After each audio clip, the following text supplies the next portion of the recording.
For more than 70 years, the United States has led a global effort to build multilateral institutions designed to promote peace, prosperity, and shared values.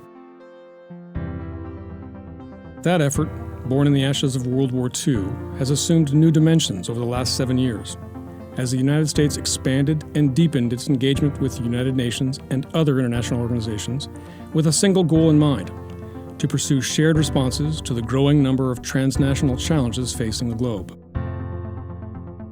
Those challenges occupy today's headlines, from humanitarian crises to climate change, from disease to violent extremism, human rights to development. On all these issues and many more, international organizations such as the UN provide opportunities for collective action. We come together as United Nations with a choice to make. We can renew the international system that has enabled so much progress, or we can allow ourselves to be pulled back by an undertow of instability.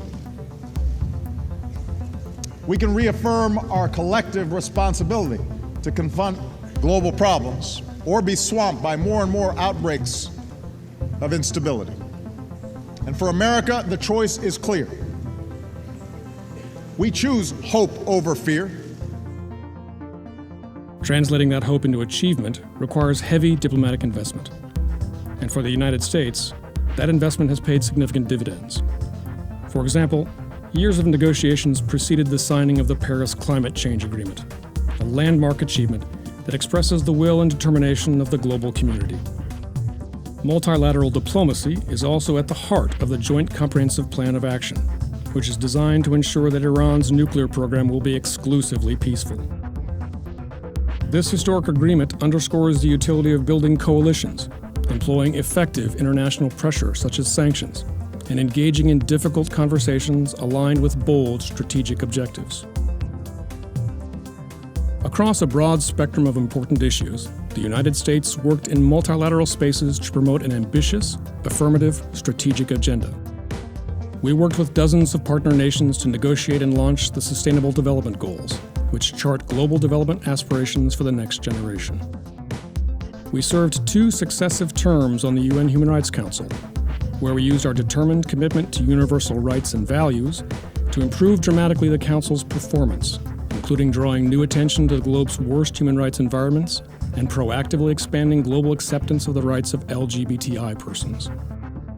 We reinforced international commitment to UN peacekeeping, encouraging contributions of new troops and materials, and spearheaded the creation of peacekeeping missions in Mali and the Central African Republic.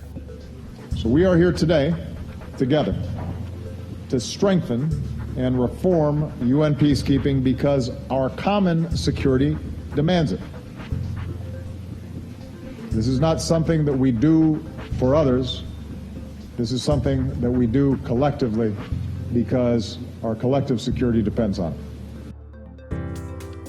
Through its commitment to the UN system, the U.S. continues to protect vulnerable people in war-torn countries.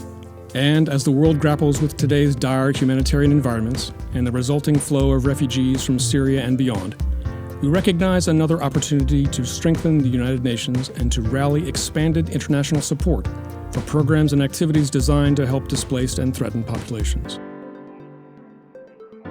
The United States is rightfully proud of the role it played in the founding of the United Nations and the larger international system that today is so actively engaged on global issues.